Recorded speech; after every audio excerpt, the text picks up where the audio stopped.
इंदौर में शनिवार को इल्वा हायर सेकेंडरी स्कूल का 38वां स्थापना दिवस समारोह उत्साहपूर्वक मनाया गया। मुख्य अतिथि उच्च शिक्षा मंत्री इंदर सिंह परमार रहे, जिन्होंने स्कूल का अवलोकन किया और छात्रों के बैंड के साथ स्वागत हुआ। दीप प्रज्वलन से कार्यक्रम की शुरुआत हुई, जिसमें कुलगुरु राकेश सिंह सिंघई, भाजपा नगर अध्यक्ष सुमित मिश्रा, चेयरमैन अजय नोगरिया, अध्यक्ष जितेंद्र कटारिया सहित ट्रस्ट पदाधिकारी उपस्थित रहे। समारोह में संस्था की 38 वर्षों की यात्रा पर प्रकाश डालते हुए अध्यक्ष जितेंद्र कटारिया ने स्कूल की स्थापना की कहानी बताई। मंत्री इंदर सिंह परमार ने स्कूल में अटल टिंकरिंग, एआई और बिजनेस लैब स्थापित करने तथा कॉलेज में एमबीए व एमसीए कोर्स शुरू करने की घोषणा की। विद्यार्थियों ने रंगारंग प्रस्तुतियां दी। संचालन अपूर्वा ओझा और रजनी आर्या ने किया। अंत में ट्रस्ट चेयरमैन राजेश खंडेलवाल ने सभी अतिथियों का आभार व्यक्त किया।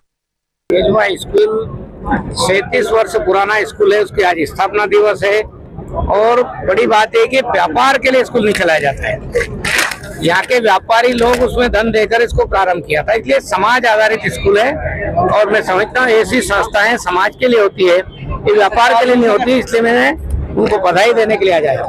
आपका क्या संदेश है सभी व्यापारियों के लिए? सभी व्यापारी इस प्रकार से अपने अपने जो पैसा बचता है कमाते हैं उसमें से कुछ पैसा शिक्षा के लिए अलग निकाले और उसमें से ऐसे शैक्षणिक संस्थान चलाए जिसमें गरीब बच्चे पढ़ सके।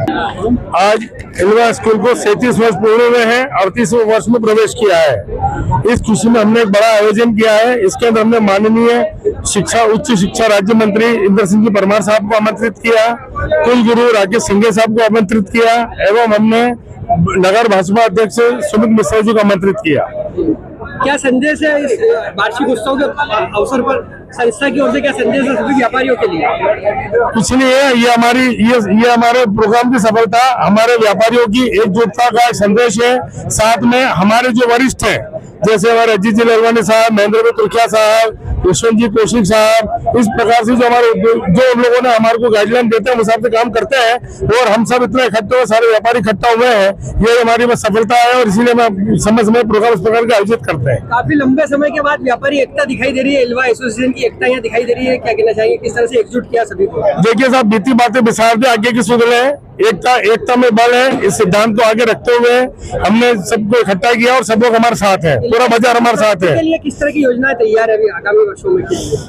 मैंने आज मंत्री महोदय से टिकलिंग लैब के लिए प्रार्थना की है, उन्होंने स्वीकार किया, उसके कागजी कार्रवाई प्रारंभ कर रहे हैं। इसके अलावा हम लोगों ने एडमिशन बढ़ाने के लिए नए नए प्रयास शुरू किए हैं और गत वर्षों के मुकाबले में इस वर्ष हमको ऐसा लग रहा है कि 25 से 30% इस साल हमारे स्कूल की संख्या बढ़ेगी। आपका परिचय? मैं जितेंद्र कटारिया, अध्यक्ष इंदौर व्यापारी एसोसिएशन। बहुत दिनों बाद ये मौका पड़ा कि सभी व्यापारियों को एक मंच पे हम लेके आए। 38वें स्थापना दिवस के अवसर पर हमें ये मौका मिला। हमने सभी हमारे पुराने नए साथियों को जोड़ा और एक सफल आयोजन का हमने यहाँ प्रोग्राम किया। इल्वा एसोसिएशन की प्रगति के लिए भी चर्चा हुई है, क्या कहना चाहेंगे? निश्चित तौर पे हम हमारे व्यापारी बंधुओं के लिए, हमारे एसोसिएशन के लिए कुछ न कुछ नया करने के लिए प्रयासरत है और आगामी कुछ दिनों में आपको उसके ऊपर कार्य होता हुआ दिखेगा। आपका परिचय? मैं धर्मेंद्र खंडेलवाल, सेक्रेटरी इंदौर लोहा व्यापारी एसोसिएशन।